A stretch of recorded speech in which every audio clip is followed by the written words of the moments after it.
through the principle of order, help everybody to discover their purpose, their calling, give them job descriptions on how to get that calling accomplished, release them into it, everyone into his own land, everyone into his own land of promise.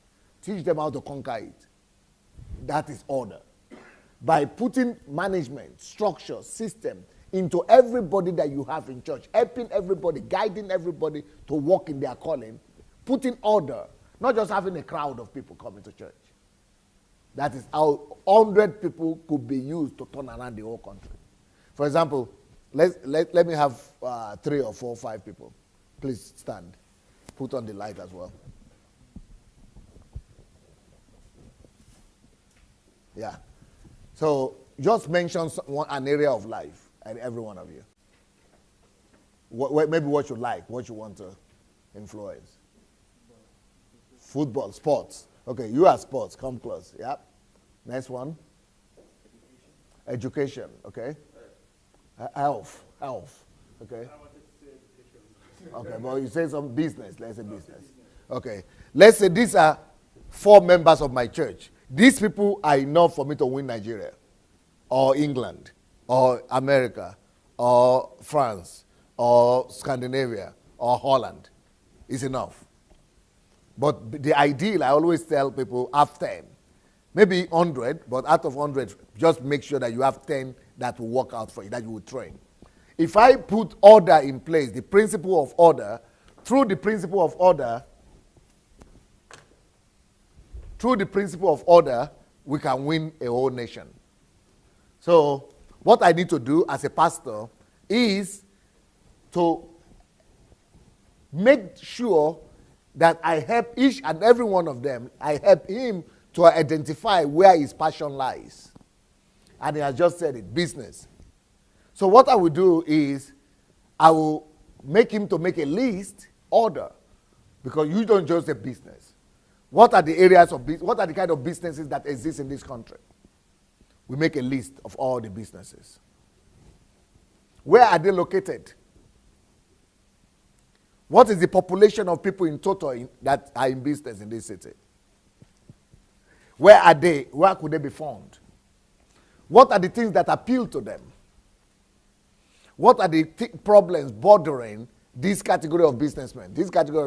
What are their challenges? Okay, now how can I provide solutions for them? So teach him, these are the problems banking industry people are encountering. Let's write a proposal and solutions, because the challenges they are having is that there is corruption there. People are stealing, or people don't come to work on time. Anything that is the problem. We write provide solution, write a proposal with solution. Then these people are in the factories. They don't have raw materials sometimes and something like that. We have a proposal for them. These ones are in the workers in the schools. They don't have salary on time or whatever. Whatever their problems are, we are profiling and writing proposals for their problems, and that is our bridge. That is the bridge. So that is description. That is job description right there. So he has identified his passion. He has identified where they are, location. He has identified the problems that they have. Why does he need to identify their problems? He needs a bridge between him and them. He needs to come to them with a proposal that, oh, you have this problem, I have answer for you. That becomes the bridge for him to be able to cross over from where he is to where they are. And he's able to get connected to them. So by the time he starts, but there are so many banks, there are so many factories, there are so many other things. That's why he needs his own team as well. He gets a team of 10 people that are also interested in that banking or in business or in that other. He trains them. Every one of them trains their own. So he trains one for banking, he trains one for factories, he trains one for workers in the schools. And all of them also understudy all the stuff, they write proposals. That's how they enter into the place. Because everybody wants solution. We give them the solution. So that's its own. What's your own? This health. So we say, how many hospitals do we have in the city? How many ones do we lack? How many ones, what are they lacking? What are their challenges? So we do the same thing, do analysis. This is order. So I'm the pastor. I'm just a pastor. So as a pastor, I shouldn't keep people sitting there in my church just coming to jump and dance. It's a waste of resources. As a pastor, I shouldn't keep people in my church just coming to wait and say we want to receive something from God. No. I am here as a pastor to let them see clearly how they could become a king. He is a king in his own sphere of influence. He is a king in his own that sphere of influence, in the area of health, the area of business, in the area of education. I give them principles of order, how they could use order to bring dominion to their own areas. So that way, by the time he goes into all those areas of business, he's already controlling and ruling and managing thousands of people. That's why every believer you see here, they are influencing thousands of people, or millions sometimes. By the time he touches and builds a system for all the health structures and infrastructures in the country, he's already influencing, he alone, and they're just my members, he alone is already reaching out to millions or thousands. By the time education, he goes to all the schools and builds, strategies for them, proposals, and, provide solutions for them. He's already reaching millions of students. Sports, the same thing.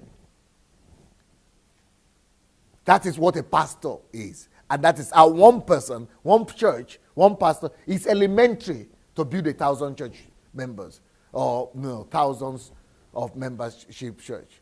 But in any church, what you have, these four, you should have more members in the country than you have in the church. Because in the church, what you have is just the workers, the people who are, but people are now using church members to determine. No, you should use not how many you have in the hall to determine how much you have, but how many people they are reaching. That's what you should use. If you have 10,000 here and they are not reaching another 10,000, they are pastoring out there, then you don't have a church. You only have this little cult, but not a church.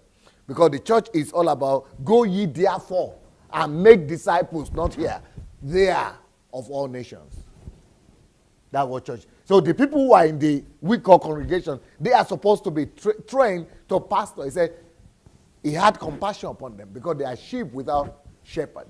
So the idea of church is to train sons and daughters, men and women that will pastor and be shepherding sheep that we shall shepherd out there in the city, in the country.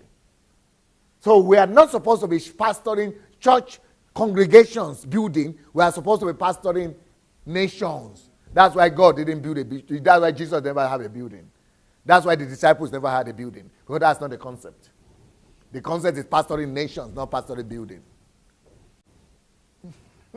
Disciples are the ones who now pastor and rule over nations. Thank you, guys. Just through the principle of order.